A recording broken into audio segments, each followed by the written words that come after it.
Hoodrich Radio is the voice of DJ Scream Moran is with me. Special guest in the building. Family is in the building. Let's give it up for 2 Chainz. He is in the building. Welcome back. Thank you for having me. How you feeling, man? First off, I feel good. One of the best days of my life. Congratulations. Absolutely, man. Rap or Go to the League. The album is out. It's presented to the world. I know it's always a breath of fresh air when you get your art out to the world because you've been holding it in and it's only you and your homies hearing it. That's right. And all that. What's one of the biggest things or one of the main things that you just couldn't wait for the listeners to experience? Just the growth and the direction I knew that I was going in, and I knew it was like no other project that was out. And there was a lot of projects dropped last year, so I was able to absorb more than enough music, and I just stuck to my guns. And it was about being personal. It was about each one teach one. It was about sharing knowledge with the youth. It was about giving them some game. At the same time, we gonna look good while we doing it. What made you want to be so personal this time around? Because it's your fifth. I always put personal stuff in my music. Screamers know me for a long time. I've always felt like I was kind of underrated here and there. Obviously, time helps everything. Time helps you. Time heals as much as possible. And music for me is very therapeutic. So, working on this album, I knew that I was not shying away from the trap stuff, but I knew that I was going more soulful and more substance. So, that was. Is this your first time working with Ninth Wonder, or? It is? I saw him somewhere. I just text him I got his number. I was send me some beats. I knew I wanted to. I know I get off on them. I know I go hard on the track. I get off on the track, swag rap and trap beats and stuff like that. I'm good at that. I'm able to pick sounds and stuff out of beats, and I'm able to find pockets in them. But when you have maybe a soulful sample with some, some kicks in or whatever, I'm able to do different deliveries. It touches me differently. I'm able to maybe dive into a more personal bag when I'm dealing with my flow. So it just depends on the track. That's what the feeling I get. Okay. Now, statute of limitations. Yeah. Did you talk to your lawyer before you made that You record? crazy. Did you have a conversation with him? I ain't say nothing on that. You ain't say nothing on there? Say, sir, Big Oom. Which it could have been anything. It could have been chicken American wings. Deli. Yes. Yeah. I ain't saying, my partner for too many years. The whole camp, we know what they are. And I got that jacket out name. I got Oomp on there too. There's a couple people ain't having it, but Oomp is a fixture in the city of Atlanta. Yeah. He always has been, especially with the music scene, especially with remaining independent for so long. And he my buddy. But I ain't talked to nobody. It's just telling the story. I feel like that was one of them one take records. You just went in the booth and just went, and that was it. Just that was it. What you want me to do? Right. Scream. Yeah. These songs give people the Holy Ghost. These beats give you the Holy Ghost, make you talk about different things. It's a concept record, and it's you know what it is? You know what it is? Okay. You know what it is, Scream? Yeah. T had that Porsche when I pulled up. Yeah. First one in the city. You been to the Nat, right? I used to be there almost 3 times a week. You came to the Nat, right? Yeah. Yeah, stop me. All right. When I start Kevin, stop me. You telling the truth. All right, now. You've been coming to the Nat now for a long time. I'm just, Yeah. we're going to stay humble. We're going to stay grounded. But the music is definitely an expression. And people do like statute of limitations. It's funny. But it's funny. Lil Jon just texted me but the album fire. He had to clear the samples. So. Yeah, absolutely. Now, one thing everybody is talking about, and I kind of don't want to talk about it, is where's the Jay-Z verse? But let's not talk about that. I want to know where the Andre 3000 verse is. Nah, for real. That's what I'm on. Have y'all had conversations? Yeah, I've had conversations with both of those people, actually. Okay. Yeah. Okay. I wanted Jay on this album.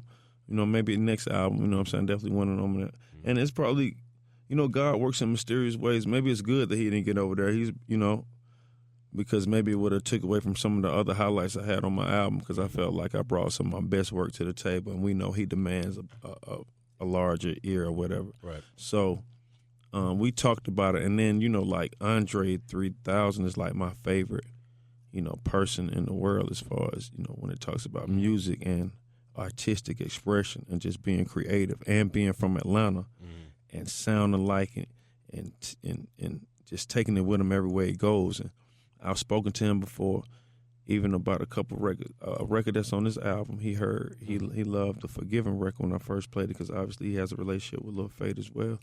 And so just when it connects with some people that I'm huge fans of, I'm happy for that too. But definitely on my bucket list, the people that's left is Andre and Hove.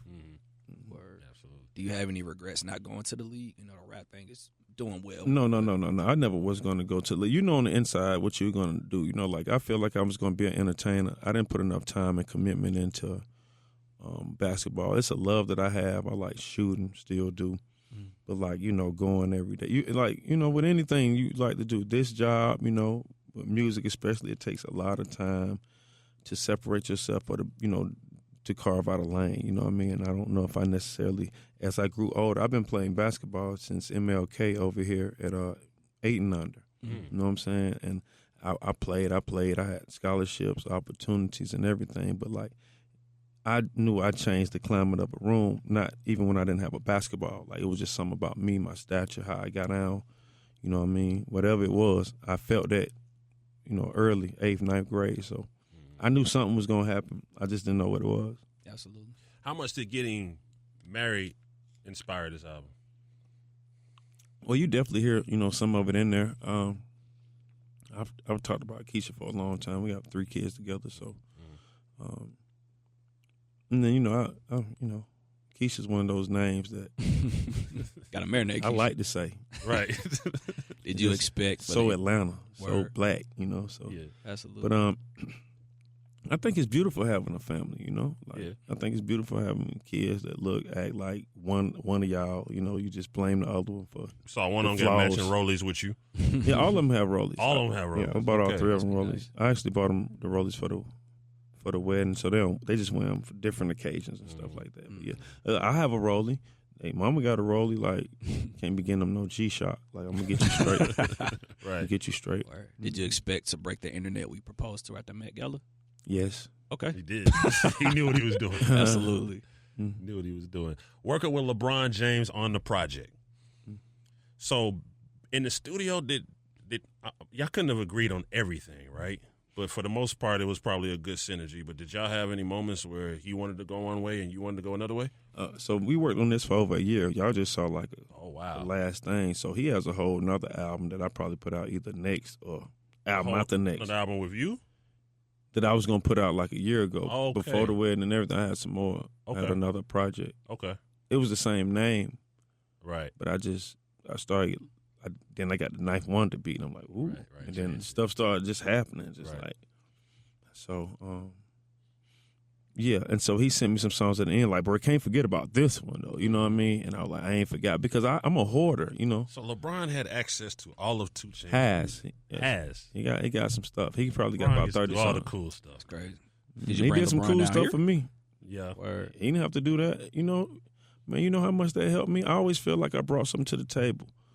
You know, I always felt like I brought something to the table musically, whatever it was, you know. But with this project, I recognize and I feel the momentum shifting. I can feel the abundance of eyes that's on the project, and I can't say, like, walk around here like I did it all by myself. I realized some of the things that clicked and made it happen, but I'm ready to be at this table. You know, I wouldn't be sitting at a table if I ain't deserve to be there, you know what I mean? I'm one of the big dogs. I am the big homie, you know what I'm saying? So Did you know he was going to the Lakers before everybody else? I ain't doing all that with you, Scream. Get me caught up in the collusion. I don't want to get caught up in it. Okay. Well, that's what it is. So, I'm messing with you. Basketball, you're big into it. Obviously, you were happy when he did go to the Lakers I because you're definitely- a big Kobe fan, so it just made it easy for you. Now you don't have It to. was so cool, man. Yeah. God is good. Like y'all don't appreciate it. I appreciate everything, the small stuff. That was so good for me because obviously I'm a Hawks fan, and people ask me like, "How you become a Laker fan?" Like I'm just like riding the wave. I'm not a Golden State fan. They done won 20 years on the road, Right. but Right. like I'm like my pop used to rock with Magic Johnson. You know what I'm saying? I just told Magic that recently. And rest in peace to my OG ass pop, you know what I'm saying? But like So I became a fan of the Lakers. And then when they got people like Kobe, it made you just stay down. And so when they ain't have nobody like that, you couldn't just jump. Like, that ain't my character. Yeah, right. I ain't do that. So then y'all gonna get one of my player partners that's like the best dude in over. Oh, man, I was just elated. I felt good about that. What do you do when the Lakers play the Hawks? Like, you be at the games. We seen you at the games. What do you do? I just sit down the whole game. I sit down the whole game. You know, I don't want to be disrespectful because obviously if it's here, I'm down on the Hawks' behalf. You know what I'm saying? I like what we doing. I like what we trying to do. I know the owners of the team. I know they sons. And so, you know, it's hard. You know, you just got to be respectful. I can't be just jumping up and down when them other team dunk and stuff like that. I think that might not be cool. Right. How you feel about Trae Young? I think he's nice. Word. You think we could possibly get it done with him one day? You got to add some more components. Obviously, he can't do it by himself. Yeah, absolutely. How you feel about the Falcons? You know, I love the Falcons, man. We just got to keep pushing, right? Keep at it, yeah. I love the Falcons. I love the Braves. I love United. Yeah. I love sports. No doubt. Now, one other thing we've been seeing is you've been hard on the working out. What inspired that? What inspired you to get in that gym like consistently and show everybody that you was doing it? I guess you could say show everybody. I've been going to the gym a long time. And then last year, after I broke my leg in January 1st to be exact, I did a little post. Like January 1st, 2018, I'm on the way to the gym. I know a lot of people ain't doing this, but I'm going to push myself. And then, you know, you keep working out, and you see results and stuff. Like, I always ate a certain way, but I stay up so late. Like, for me, breakfast is like 1 o'clock. It's crazy. Like, I get up at 12 something morning. You know, it's just like I go to sleep at 6 or 7 in the morning. Night, you always said. Yeah. So I had to just figure out my eating habits, and then that kind of gets you.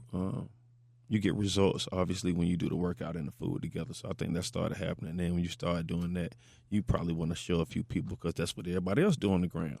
Right. You just be like, boom. So I ain't up there just like doing all these like little pics of my body. I just like might do exercises that I feel like people couldn't imagine me doing, or I might look too small to do a thing to do because I know I'm stronger than I look or whatever. That's right. The one thing I know you enjoy and I enjoy it too, man, is designer fashion and shopping. What's your thoughts on just everything that's happened recently with, you know, Gucci and I think it was Prada and everything?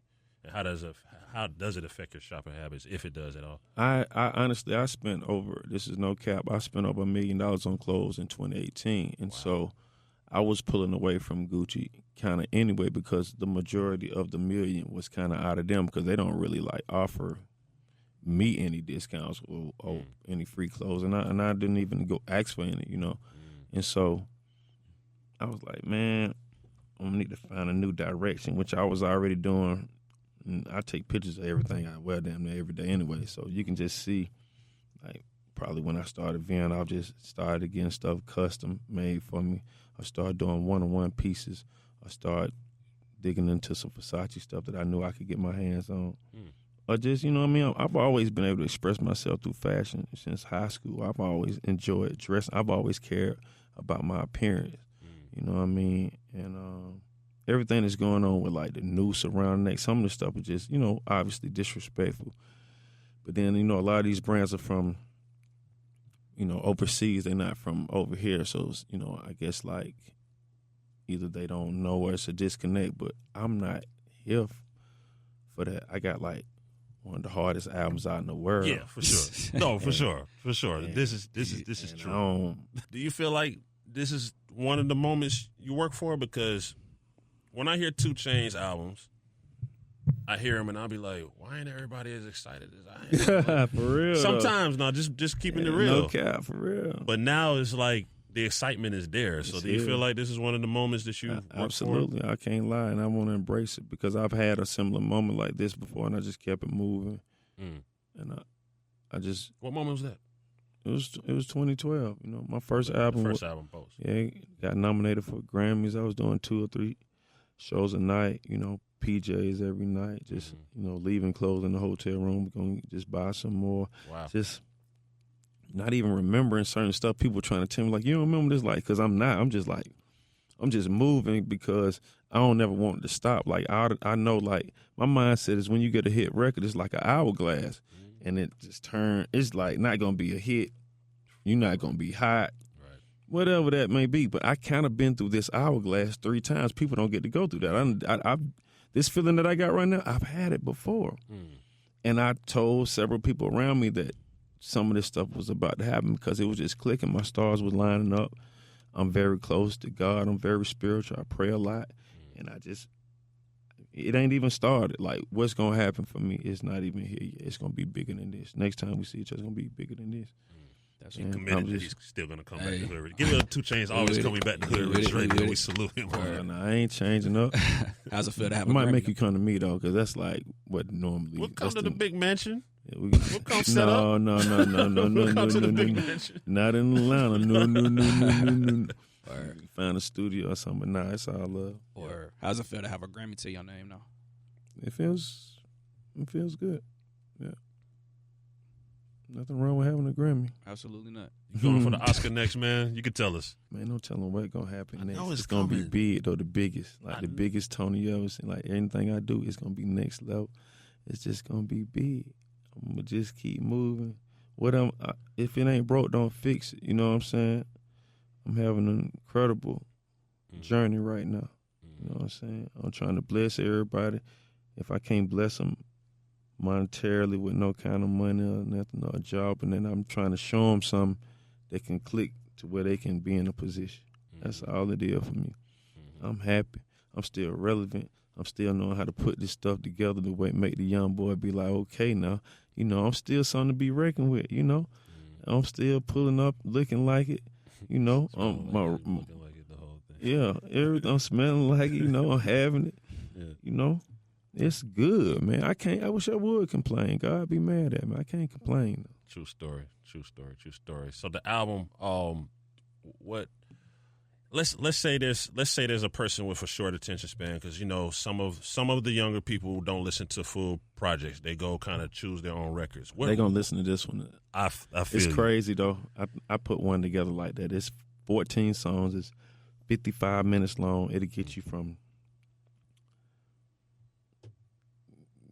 Buckhead to Alpharetta somewhere, right? You know, but it has features on there that'll make people curious, but the whole album itself has just replay value. The production is up to par. You know what I mean? Everything from the voices on the track to the snares to the hi-hats, man. Everything was delicately picked, man. This is a masterpiece. Like in real time, right now, we're not talking about no old hip-hop album. This dropped today. I'm trying to tell you, man, this is a premeditated classic. I've felt it before today. And it feels good to have that reassurance. I don't want to talk like, man, you've been against I have the big head, but it's a feeling that I have, and I want to just let you know that I'm humbly saying this right here.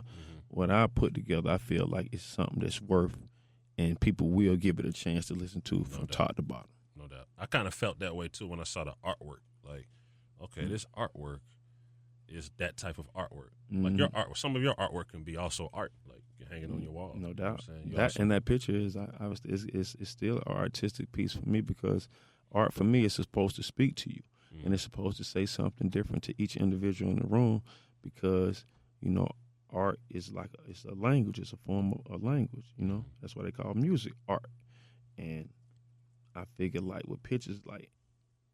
This is my opinion. I could put my face on picture. I could put a car on albums and stuff like that. And some of that stuff connects with the fans.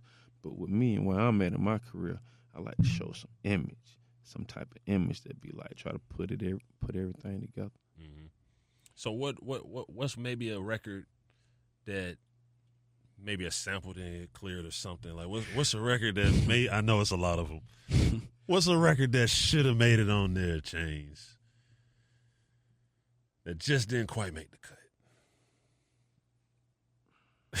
He's rubbing his head like it's so many.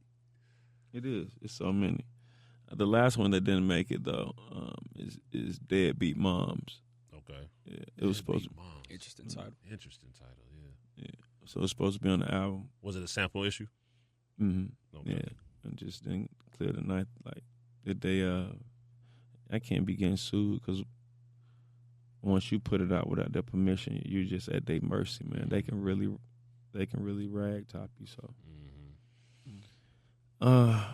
yeah. Why would you bring up stuff like that, man? You ain't right, man. That's pain. I'm from mixtapes. You know where I come from. Yeah. Those days are over. They're over, but they're playlists now. No. Yeah, not to say they over like that, but like being able to sample something, put out on a mixtape, nobody tripping. Like those days is super over. Yeah, it's somebody kicking back, waiting to hit somebody for 75% of the song. Like, damn. Wow. Yeah. Wow.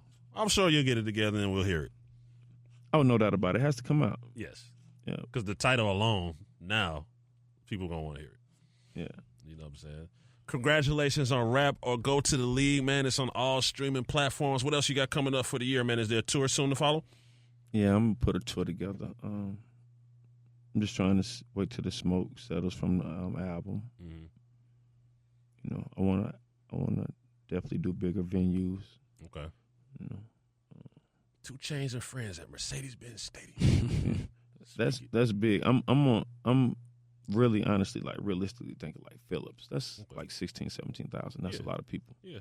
Like, you know, headlining that type of vibe. You know, so those are the vibes I'm trying to do. But I have Most Expensive is coming out. Another season of that on Viceland. Okay, super dope. I have more apparel.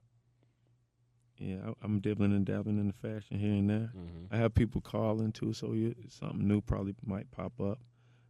Escobar Restaurant, make sure you go, you know, Peter Street, Escobar, go check us out. Mm-hmm. I'm also opening members only, another little spot off. Ralph McGill be opening maybe in a couple of weeks. Be checking out members only. How's that going to be different from Escobar? It's more of an after hour vibe, you know what I mean? And it's going to have members, as you know, obviously. So I have 2 separate places in the spot where you go in. Once you go in the door, I have a member side where obviously only members can go in, and I have a GP general population side. Mm-hmm. Very, you know, dope aesthetically. You know what I'm saying? I love the decor, and then I'm also opening up a nail studio called Pamper, like 3 doors down from Escobar, right off Walker Street. That'll be open in about 3 weeks. But it's more catered. It's unisex. It has the big throne chairs for players. The players want to come in there and get the, you know, don't feel like they being feminine, whatever the thing may be. Right. You know, it's gold, and you know, black and gold is very grand. You know what I mean? Very, very upscale. And then, so I'll be hiring for that soon. I know I'm probably have a Lash Girl and then a few other things. So I know once y'all see me on my social media, start talking about, look, job opportunities, get at me. You know what I'm saying? And I only want the best. Yeah. And I ain't racist. I don't care where you come from or how you do it, as long as you good at it. As long as you're gonna do it right. Yeah, as long as you do it right. So those are a few businesses that I'm opening this year that I can see in the future. And then as far as on the music and everything on that, the music, TV, and that's all I can think of for right now. Oh, gas. I got legal gas out in California. We got that in like 96 dispensaries out there, so that's a blessing too. Okay, that's what it is. Thank you for Rapper Go to the League. Thank you for providing those places in Atlanta right here at home so we can enjoy them. Mm-hmm. Much continued success to 2 Chainz. It's Hoodrich Radio 96.7 The Beat.